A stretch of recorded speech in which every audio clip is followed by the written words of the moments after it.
So I wanted to create a relatively short video on things that you can do to improve an inflamed colon. So whether you have some type of irritable bowel syndrome or diverticulitis or Crohn's or celiac, here are the most important things to focus on. Number one, this is the obvious one, avoid gluten and grains for that matter, because this protein, gluten, can really tear up the inside part of the lining in your colon. I would also avoid dairy because chances are if you have inflammation in the colon, you probably have allergies, and casein in the dairy is one of the top allergies that people have. And so if you do dairy, it's going to also create inflammation. So we want to avoid anything that you have an allergy to. Number three, limit the amount of vegetables. If you have an inflamed colon, you're going to have an altered microbiome. So you're not going to have the balance of friendly bacteria in your colon. That means that when you consume the vegetables and you get the fiber, those microbes are going to get overwhelmed pretty easily. And that is going to create a lot of bloating. So you definitely need to adjust your vegetables way down to the point where you have no more irritation in your colon. Normally, if you have a healthy colon with all the microbes, you can handle a lot of vegetable. And in many situations, I may even recommend to do carnivore for a while if you can digest protein. If you can't, you're going to have to build up your stomach acid to break down that protein. But there are a lot of people, especially if you have an autoimmune disease that's related to the colon, they do very well in carnivore, at least for a couple of months, so you can heal the body and then gradually add some more vegetables into the diet. And it's very, very important to avoid vegetable oils, which really, vegetable oils are not even vegetable oils, they're grain oils or seed oils. So avoid those like the plague because they're high in omega-6 and they're very inflammatory.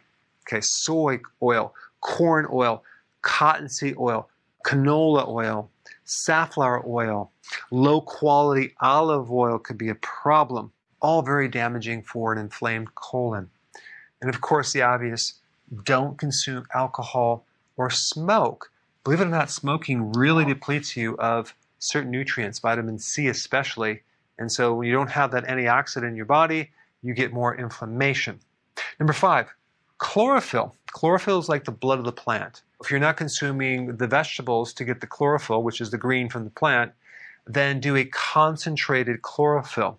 You have wheatgrass powder, which has some chlorophyll in it, but it has the fiber in there, which actually could irritate the colon.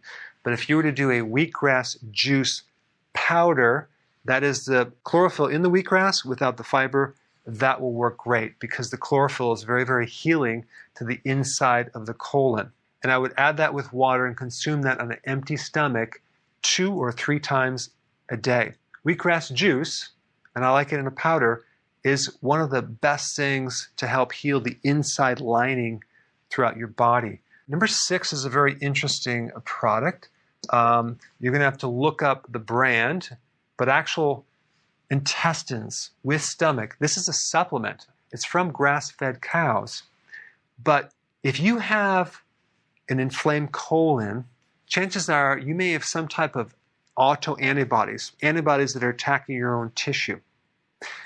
And what this product will do, it will greatly help you.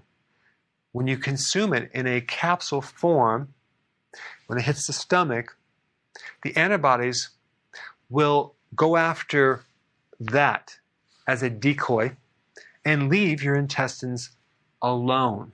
And it's going to give you a lot of relief. So I would start out taking 1 capsule right before bed. Number 7, purified bile salts. Very, very important. Your liver makes primary bile salts and your microbes make secondary bile salts. So if there's some type of inflammation in your colon, you're going to also have a problem recycling bile salts. So you're usually going to be deficient. Bile salts are necessary to keep the junctions of your colon tight and secured to prevent leaky gut. But bile salts can really help to regulate the balance of microbes in your gut. And they really seem to help people with an inflamed colon, as well as people that have constipation. It keeps things flowing through the liver and the gallbladder and the intestines. Okay, number 8, this is like essential fasting, vitally important.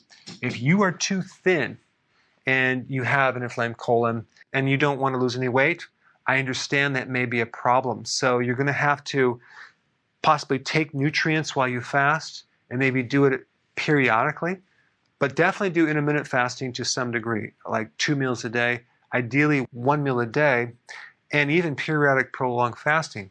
But fasting is one of the best things to stimulate stem cells in your colon to heal the lining of the intestines. This right here is very beneficial. What's very bad for an inflamed colon is frequent eating and snacks all through the day. And then lastly, a good probiotic that can survive the stomach acids, get into the system, and repopulate the microbes that you have in your colon. There you have it. And if you have not seen my video on digestion, I put it up right here. Check it out.